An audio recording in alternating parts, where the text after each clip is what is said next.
injineer Cabdirasaaq waxa uu meel u dhow magaalada Darwanaaje ee xarunta degmada Harawo uu ka hirgeliyay beer ku fadhida 40 hektar oo dhula. Injineer Cabdirasaaq oo Xasan dugsiyo oo xilal kala duwan oo ilaa iyo heer wasiir ah ka soo maray maamulka deegaanka Soomaalida ayaa waxa uu qorsheeyay in uu dhulka tabcado isla markaana wax soo saar la yimaado. Waxa uu meel dhanka waqooyi galbeed 8 kiiloomitir ka xigta magaalada Darwanaaje ee degmada Harawo uu ka sameeyay beer 40 hektar ah oo uu noo sheegay inuu wax weyn uu kaga bedelay noloshiisa. waxaan ugu talagalnay inaan ilaa iyo industry gaadhno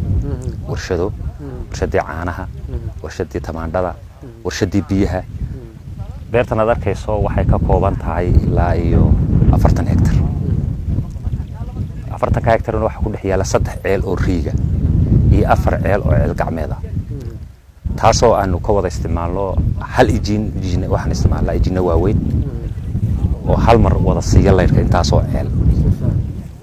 marka wax soo saarkayga wada arkaysaa waxyaabaha dalagyo kala duwan waanu beernaa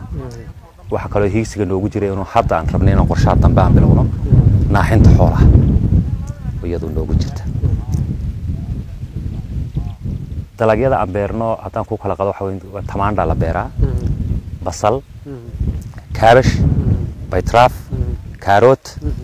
biningaal baamiye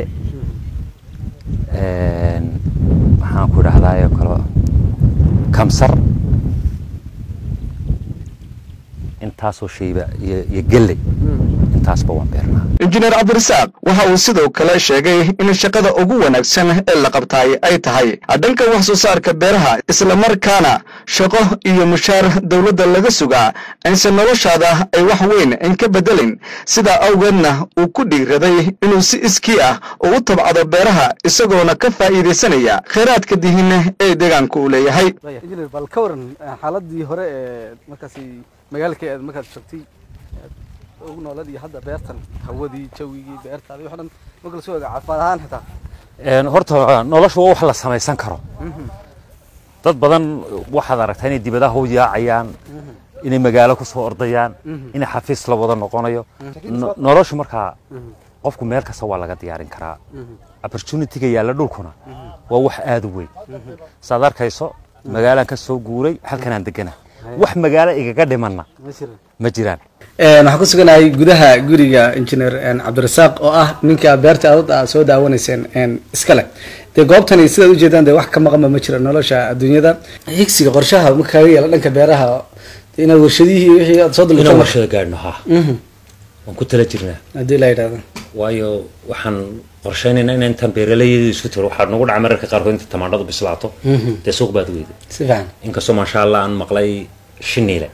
ayaa laga dhisayaa warshadii tamaandhada ma sha Allah taana aad baan ugu farxaynaa hadii sheer la galiyana inaan galnaan rajo weyn waaya bal ka waran noloshii hore marka magaalada aad joogtay hawo la'aantii buuqii iyo hadda noloshan hawada leh ee beertada dhinaca ku hayso isku mid ma tan wada arkaysaa waa nolol free oo ka wanaagsan tii kale suuq ma jirto dhibaato ma laha wixii aad u baahataba waad helaysaa. injineer Cabdirasaaq ayaa markii ugu horeysay bartay cilmiga sahminta iyo qodida biyaha dhulka hoostiisa isagoona ka faa'iideysanaya cilmigaasi ayaa uu bulshada aagaasi waxa uu ku caawiyaa in si bilaash ah uu ugu sahmiyo goobaha ay ka qodanayaan cilbiyoodka ay beerahooda ay ku warabsadaan. si kastaba ha ahaatee injineer Cabdirasaaq waa muwaadin u dhashay dowladda deegaanka Soomaalida gaar ahaanna markaas degmada Harawo ee gobolkani Faafan sidaad u jeedaan hadda waxaan ku suganahay gurigiisa oo markaasi uu ku dal dhisay beerta halkan waa uu degan yahay noloshiisana sida caadiga ah magaalada oo kaleeto ayuu markaasi halkan uu degan yahay waxaana uu ku maamahay markaasi injineer Cabdirasaaq waxay beeri ku siiso kuma siiso bahda ama beeri ka maqnow amaba dhax joog oo gurigiisii ayuu markaas ku dul dhistay oo beerta hadda waatan intan inoo jirtaa oo inoo muuqataa haddana waxaan ku suganahay gurigiisii waana muwaadin markaas ku dayasho mudan oo dhanka wax soo saarka ku dhiiraday balse hase ahaatee injineer Cabdirasaaq waxa uu markaasi uu ka cabanayaa dhanka wadada oo wax soo saarkiisa dhibaato badan ku ah maadaama caasimadda deegaanka Soomaalida ee degmadani ay daris la tahay isla markaana ay u dhowdahay meesha wax soo saarkiisa markaasi uu moraal uu ka sii qaadi lahaa oo magaalada uu ku geyn lahaa waxaa xun ayuu yidhaahday sidaad markaasi uu noo caddeeyey dhanka wadada oo wax soo saarkiisa uu ka geyn lahaa caasimada deegaanka ee magaalada Jigjiga